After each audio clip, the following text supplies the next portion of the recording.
not all competitions are the same, and some business competitions are popularity contests.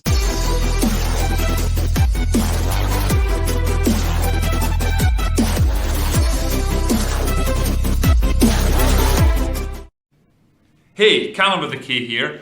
One question we get asked quite a lot from university and college students is, are business competitions worth entering? Well, in this video, I want to talk about the good, the bad and the ugly when it comes to business competitions. I'm going to just tell you it as it is. In many respects, they're a great thing. They can give you clarity in your idea, they can give you connections, they can give you awareness, maybe even a cash or a different prize. However, not all business competitions are the same. There are some really good ones out there and some really bad ones, and they can be quite mixed. So here are some thoughts on business competitions. The first one is they take time, and that's time not doing other things, not studying, not pursuing other parts of your business, not having a social life. So you need to really make that personal decision because it's up to you. Okay, only you can answer that question, is it worth my time? Clarity, back to the first point then. Just by entering a competition, you get good feedback, you'll hopefully be challenged in a constructive way that makes you and your business stronger as a result. Yeah! That's a huge benefit. Awareness, just from entering a competition, you get publicity, awareness, and if that's one of your goals for your business or your idea, that can be a really good thing. Connections too, with the other contestants, the rivals, you get on with them, maybe a good network to build. Equally, the judging panel or the competition organisers or their extended network may be really useful for you to be involved with.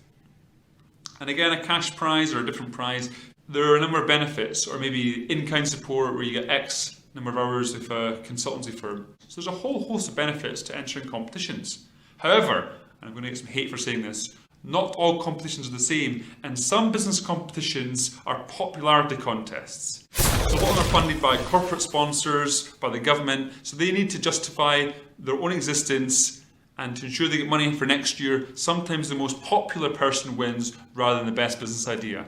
I hate to say it, but it's the absolute truth. I've seen it with my own eyes, ears, and other body parts, because I've got eyes everywhere. I've seen it over the years, they just are sometimes a popularity contest. I hate to be frank. Hey Frank, I'm just saying it as it is. So what can you do about it? Well, there are some things you can do.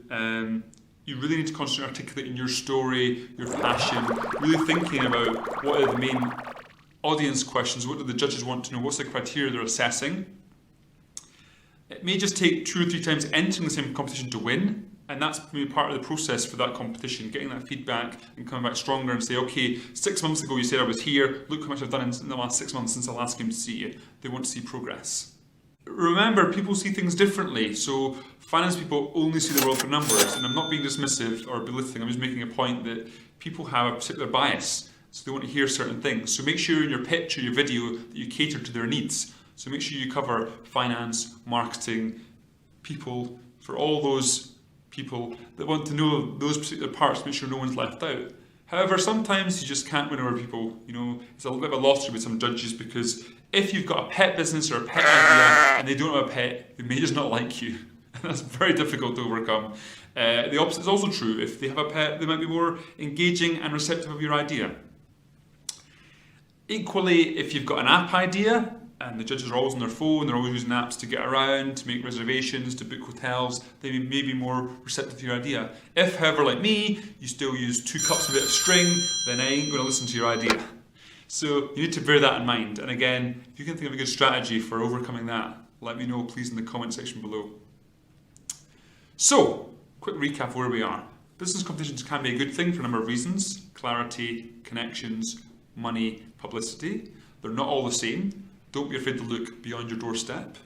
Sometimes you're going to get judge bias based on the way they're set up, or based on who they are as people and their own preferences. Bearing in mind as well, some of these judges haven't actually had their own business before, and that can be quite tough. I mean, how can they tell what a good business idea is and is not? Just because you win a business competition may not mean you have the best idea ever. I hate to break it to you, but that is the truth. Equally though, if you don't get through, it doesn't mean your idea is crap. It might just be that it's not good enough for the judges. But the true test of any business is in the marketplace, not in a business competition. So never lose sight of that. Business competitions are a stepping stone. That's probably the most accurate and succinct summary I could give you. They're a stepping stone.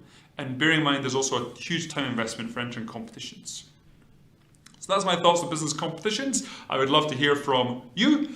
Do you think they're a good thing? Are they a bad thing? A waste of time? Let me know your thoughts, please, in the comment section below. And if you have any friends or other students that are thinking with this, or wrestling with this question of, do I enter this competition, do I not? Share the video with them, and it might just help them. Or it might just confuse them more, I don't know. But neither will you until you share it.